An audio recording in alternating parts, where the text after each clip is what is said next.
It's time for To the Max Sports, where we talk about sports. They're just two guys, Max and Drew, in a bar talking all things sports.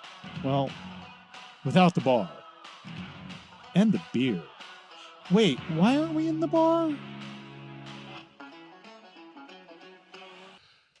Hello, and welcome to the Flying Whipper Production Studios in downtown San Antonio, just a cannonball shot away from the world-famous Alamo. And they're trying to make it even more world-famous. They shut down one of the roads. It's permanently now. It's going to be a pedestrian walkway. I remember you saying that last pod, well, things change, Bob, things change. Yep, things change. The single game assist record in the WNBA fell last night. I saw that, yeah. So, she's out there doing some amazing things. You're talking about I am talking about Caitlin Clark. Caitlin Clark.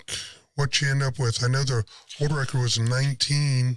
No, that's the new record. She had 19. She did have 19. Okay. She had 19, and she was responsible for 66 of their points. Yeah, that's pretty impressive. Yeah, way to go. Guess the biggest news of the weekend, Bob, where were you when the former president was almost shot? I was talking with my girlfriend, actually. Yeah, it's pretty crazy, isn't it? I have a lot of feelings on that how did they not have local law enforcement just sitting on that roof? Yeah, your prior service, Navy, I'm Army. I did 22 years. I know you did time at the Academy. So we know a little bit about perimeter security. We're far from experts, but, my first 2 years in the Army, I was in the light infantry as a medic. And, you're just talking perimeter security 101, looking at the highest points of elevation, and to not have any kind of walk around perimeter security, let alone someone on the rooftop. There's a lot of explaining to do. Just even finding like a 17-year-old police cadet to sit on a lawn chair on top of that roof with a radio. That's really all you needed. Yeah. What's more even frightening about the whole thing, and I'm not just talking about because it was Trump security or conspiracy, this or that, but you got to look at, the security as a whole for Biden, for his family members, for any of these people that get security. Boy, that's a major miss, dude. Well, that is a major, to use an analogy, sports analogy, they're saying the distance that he was shooting from, which is basically a football field or less, that's a layup in basketball. And by the grace of God, him flinching, turning his head, at the last minute. There was a couple things. I heard one report that said there was a police officer that came over the rim of the edge of the building. The shooter actually swung around. He fell, and the police officer came off the roof. Then he swung back and hurried his shot. With an AR-15 rifle at that distance, even a bad shooter is effective. And that's actually one of the problems with rifles of that type is you don't need to be good to be effective at that range. Yeah. You don't. You really don't. They said the kid had tried out for the rifle squad and was a terrible shot, but my goodness, literally, if Trump doesn't flinch and turn the other way to talk, it's going through the back of his head. We're having a totally different conversation. Yeah, it's a weird thing. Did you see the bumbling fumbleinas? I just hit something again. Looked like a bad Saturday Night sketch with the one couldn't find the holster, one was fumbling with her glasses. Yeah. There's part of me that looks at that and goes, why? But there's also part of me that goes and looks at that and goes, we're no longer, the last time somebody took a shot at a president was 43 years ago. There's nobody in the Secret Service that was around back then. Yeah, I'd come home from high school. I was a freshman in high school, turned on the TV after school, and now you're talking about the Reagan assassination attempt. But I'll tell you what, if you go back and watch the footage of that compared to the footage of the Trump, as far as the Secret Service and what they did, those boys didn't play bad. About 5 guys jumped on the assassin. Another 5 are just basically heaving Reagan into the that was one. Yeah. So anyway, let's just move on from that. Let's speak about other bad shots. Yeah. Bad shots. Bronny James. 0 for 15 in the summer league. So I think he's shooting like. So what? Well, you had said you thought he might. They were talking about him maybe being a sleeper find in the draft. This kid probably shouldn't even be in the G League. He's terrible. No, but I think people that are focusing on Bronny James and his shooting statistics and his point statistics are missing the point, pun intended, on what Bronny James is. Bronny James is not meant to be a scorer. He's meant to maybe matriculate the ball through him to somebody else to score. He's meant to be he's meant to get in the way of the other team's defense on the other team's offense on the other side of the ball. He is never going to be a player that scores double digits. He doesn't need to be successful in the NBA, and Bob, he's never going to be. But if you go back and watch, I'm watching some of the, they got the talking head pundits showing. He's missing defensive assignments. He's out of his league. It'll be fine. But the Caesar Book Palace opened him up as odds of 250 to 1 to win the Rookie of the Year. Well, that's just stupid. And unless Daddy says my son needs more minutes, I don't see him getting a lot of floor time with the Lakers. I wouldn't even put him on a book. I mean, that's easy money for the house, because even if he plays to his potential, I put the over-under at about 9.5 games of regular season NBA games that he gets on the court for. Yeah. Not sits the pine, plays minutes. Yeah. At 9.5. And I actually think I'm going to take the under on that one. You actually made a good point. That's just easy money for the house. Yeah. Just dumb money. But it's just going to get all these people that think there's something there. But the reasonable, learned people are looking at that as something different. Yeah. So... Can I tell you something else that screwed up my anus and died? Oh, please? Do you have to? Okay. Major League Baseball has officially, there's an old term. You remember that term, jump the shark? Yeah, Fonzie. That's where jumps the shark. Jumps the shark. Yeah. And they said, that's when a show gets just so ridiculous and stupid with their storylines. Yeah, no, I'm familiar with the term. Major League Baseball's jumped the shark. How so? Paul Skeens, generational pitcher, obviously. This kid's a beast. Probably been pitching since he was 8, 9, 10 years old. Okay. 7th inning, pitching a no-hitter, and this freaking manager comes and pulls him out of the game. And I'm only assuming we're gonna go down this road because again. of pitch count.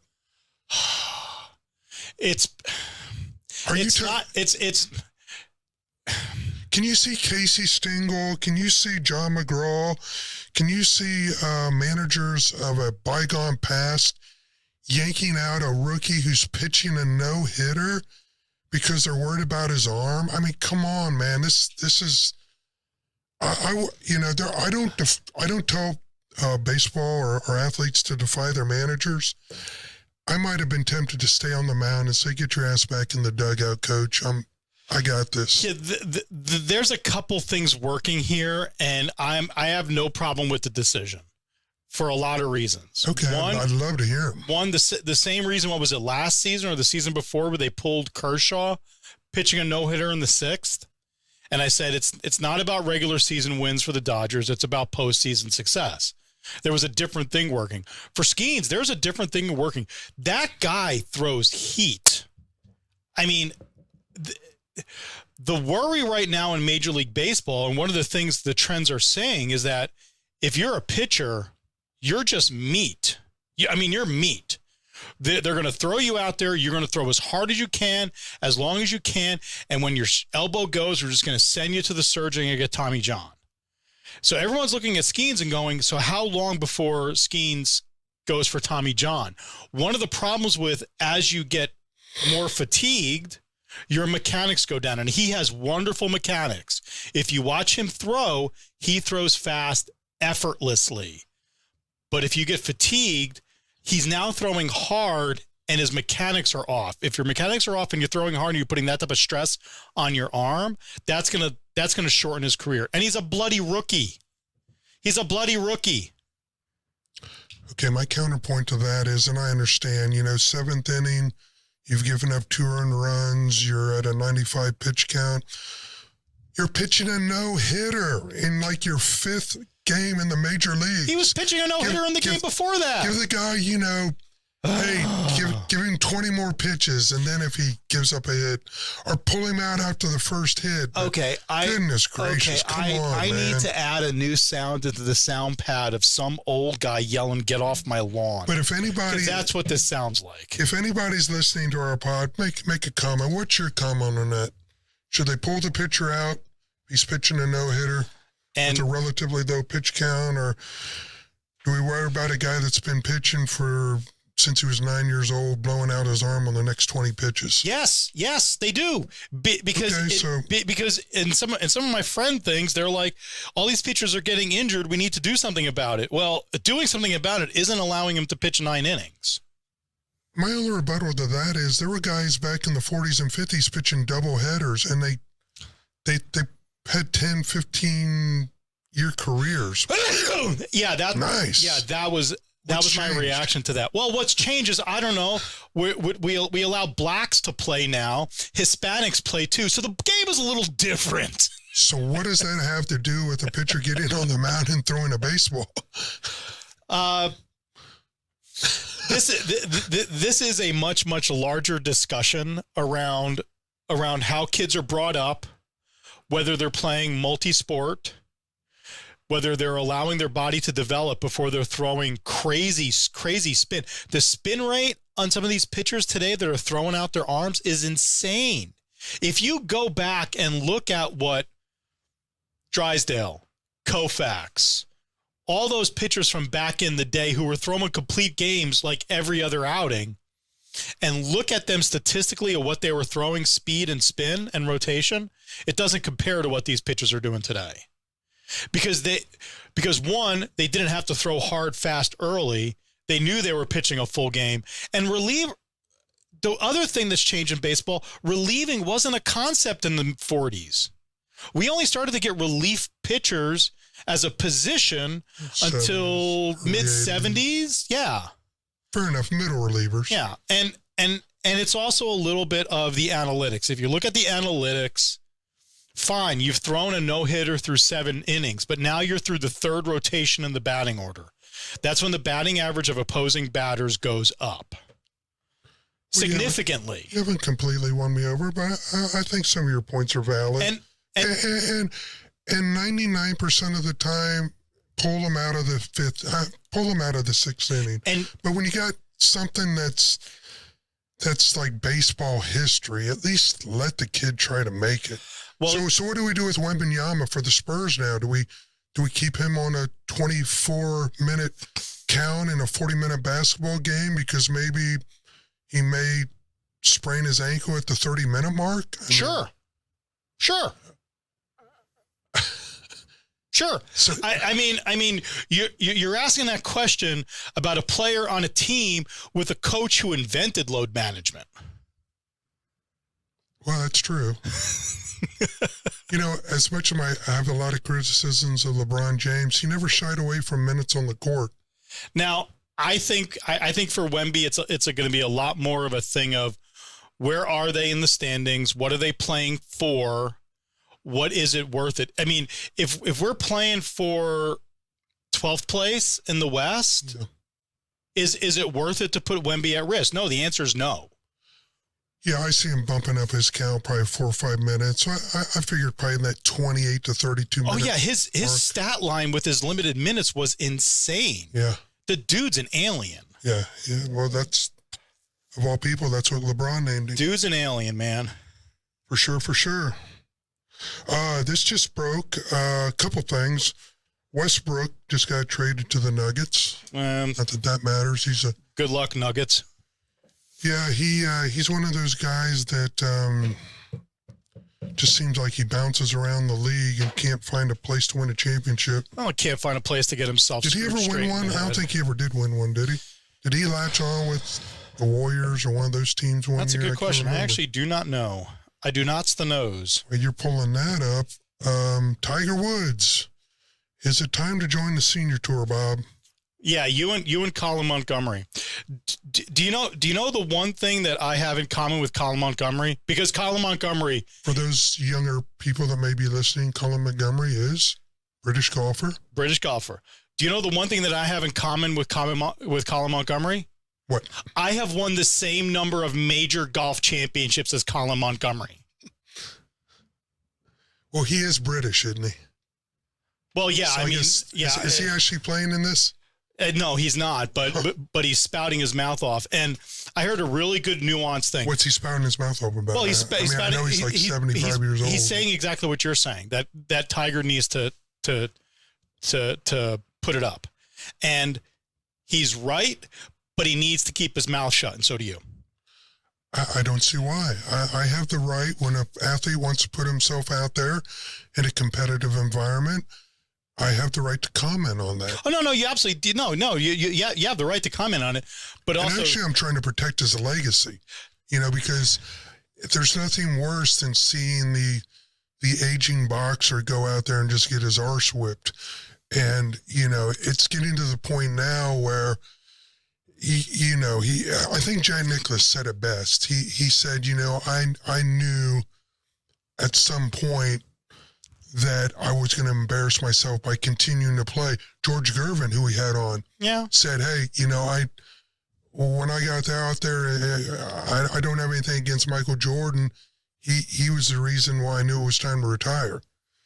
And I think Tiger Woods has reached the point where, you know what, to protect your legacy, to protect the things you did, I don't want to see you out there, basically making a fool out of yourself and embarrassing yourself. And that's what he's doing right now. You're not wrong, but if there's one player in golf today who has earned the right to do whatever the heck he damn well pleases, it's Tiger Woods. Didn't say he didn't.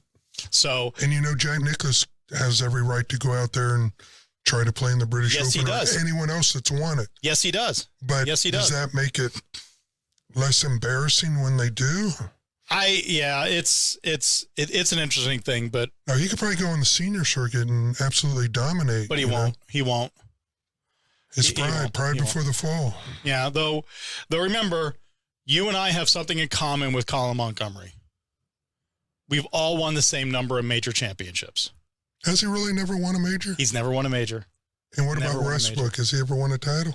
I was screwing around with my Webb's connection. Why, Bob's looking that up, folks. We're going to do something we haven't done in a while. If you've stuck around, me and Bob play sports rules trivia. Westbrook has not.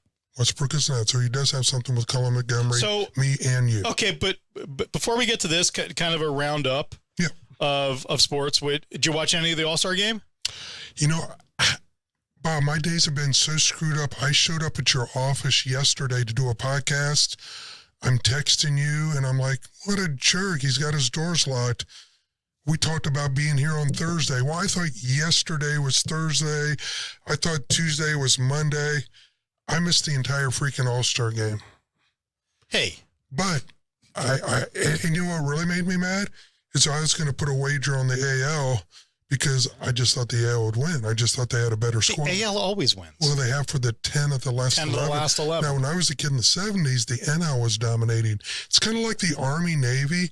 They kind of go through these, I'm talking about the Army, Navy college football, where Navy will rip off like 8 wins in a row. I think Army's now on a Army's on a little bit of a tear. 3-game.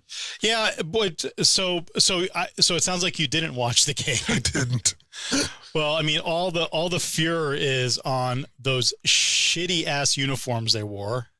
Have you seen it was just like god awful. Some marketing genius. Oh, we need to sell jerseys, and if we put them in new jerseys, we could sell different jerseys. Was it some kind of space looking? No, it was almost a throwback kind of a deal. Like, well, if they had done original throwbacks, like we had talked about last pod, that would have been cool. Like 70s throwback. But there is no original throwback for the All-Star game. The All-Star game, you have an American League or a National League ball cap, and you wear your team jersey. Yeah. Because we voted you in because you're a Pirate. We voted you in because you're a Dodger. We didn't vote you in because, well, actually, that's actually false. We did vote you in because you're who you are. But I want to see you wear your jersey. So what did you think of the jerseys? They were shit. They were so shit. You did watch the All-Star game. It is the whole jersey debacle in Major League Baseball this season just goes from bad to worse. Yeah. I mean, I've seen some pretty goofy outfits this year. I'm not down with it. I mean, I'm a male, so wet t-shirt contest was something that I did in my youth. But it's like we're getting wet t-shirt. You actually participated or watched? Yeah, nobody wanted to see that. I had to pay for that. I still remember Fort Lauderdale, Florida, 1984. Yeah, it was wet tee, skin to win. But it's like wet t-shirt contest with Major League Professional Baseball players. It's insane. Those uniforms are crap. Yeah. Get better uniforms. So we had that. We're getting ready for the Olympics. You're not excited. I don't think we talked a little bit about it. Particularly excited. Okay. Did we beat Serbia? I know we played them the other night. Who cares? It's a friendly. It doesn't matter. Yeah. So anyway, I know the Olympics. Even in my youth, the Olympics never really. Really? Yeah. I'm a bit of an Olympics junkie. I remember the Miracle on Ice. That was pretty cool. Which I hate, and this is a little bit of anti-American sentiment, and it's actually anti-American media sentiment. NBC has the rights to the Olympics, and they always package it up as this rah, America's great, blah, blah, blah. I just want to see the American athletes. No other sport exists where we're not good at thing.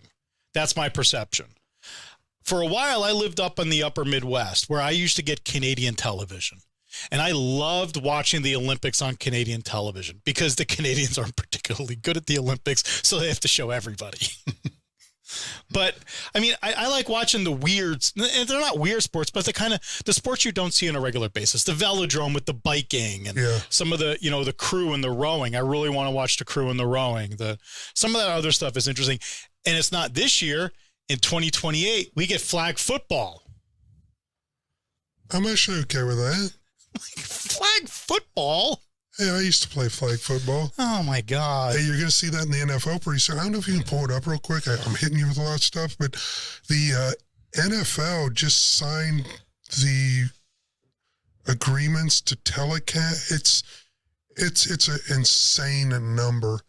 And so, kids, it's going to be harder and harder to watch football from your house moving forward unless you have access to about 20 different streaming venues. Yeah, unless you want to pay for it. Yeah, unless you pay. Though that really sucks. Though the NFL just got slapped with an antitrust around DirecTV, so I think the NFL is going to start getting packages like we have in the NBA where you can buy the games for your team and your team only.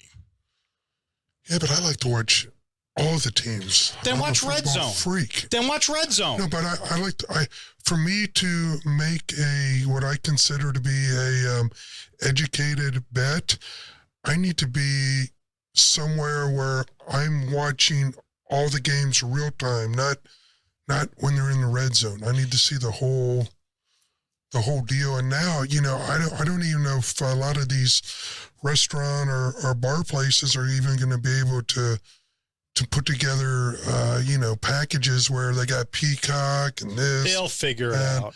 They'll figure it out. I hope so, because everybody's getting a piece of it now. And kids, on your next urban vernacular exam, when you are asked to define first world problems, that rant right there was a first world problem. I agree. Well, let's move on to bigger problems, and that's me and you trying to crack the code on these questions. If you want to play along at home, sports rules trivia. If you can't beat me or Bob, you can't beat anybody. Bob will go. If you can't dodge a wrench, you can't dodge a ball. That's true. And we're going to go winner take all. There's no second place prizes here. Ooh, they finally opened up a new place where the deli used to be. What's that going to be? It's a coffee shop now. For those of you who don't know what we're talking about, that's downstairs. We used to go down there and eat.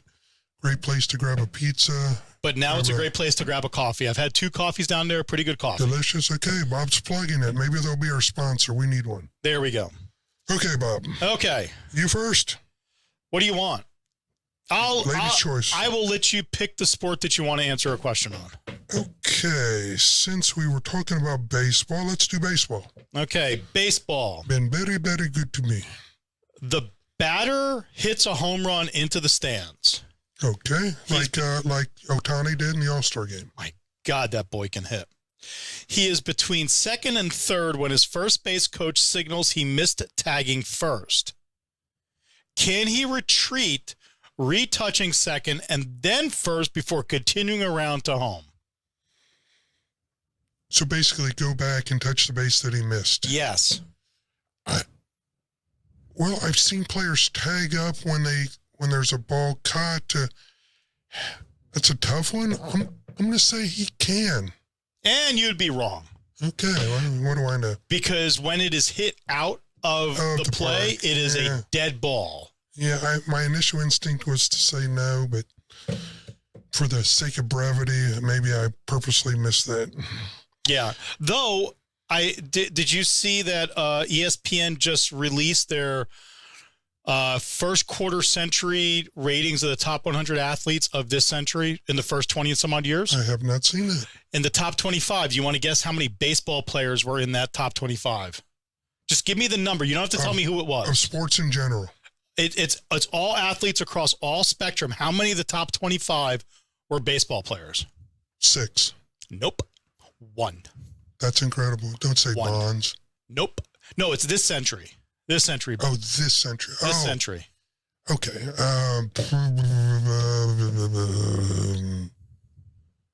I don't know, Kershaw. It was Pujols, which is insane. It's insane to me. I really don't understand the list because Michael Phelps was number 1. Well, if you look at the number of swimming world champions, I mean, it was pretty incredible. Serena Williams, Lewis Hamilton, Simone Biles. There was a lot of other athletes. Yeah, that's true. And quite frankly, even though you don't pay attention to the Olympics at all, we only pay attention to the Olympics once every 4 years, and swimming's an Olympic sport. Nobody watches it except for the Olympics. This is true. So anyway, That's okay, I want to take golf. Golf. Okay. Here we go. During stroke play, John fails to get his first shot out of the bunker. In disgust, he takes a practice swing, making contact with the sand. His action does not affect his nude lie. Does he incur a penalty for this? Yes. You are correct. Do you know how many strokes it is for grounding your club in the sand? I mean, I didn't know this, but from your reaction, I'm gonna test take I'm going to use test taking skills to answer the question, because the way you reacted means it's not just one. Because if it had just been one, you wouldn't have said what you did. So I'm going to say 2. Bob, when you were in school and you had to take a quiz and there was A, B, C, or D, which one did you pick? You know how you always said just... When in doubt, Charlie out. When in doubt, Charlie out. You are correct, Bob. It is 2-stroke penalty. Yeah, I mean, it's probably 1 stroke for grounding your club and 1 stroke for being stupid. Stupid. Even I know not to do that. That sounds like something John Daly would have done. Just being stupid. We'll have to look it up. Well, folks, hope you stuck around for the trivia. Bob beat me, but I will be back next week. I will be back. And so will Bob. Until then, OH. Remember the Alamo. I hope.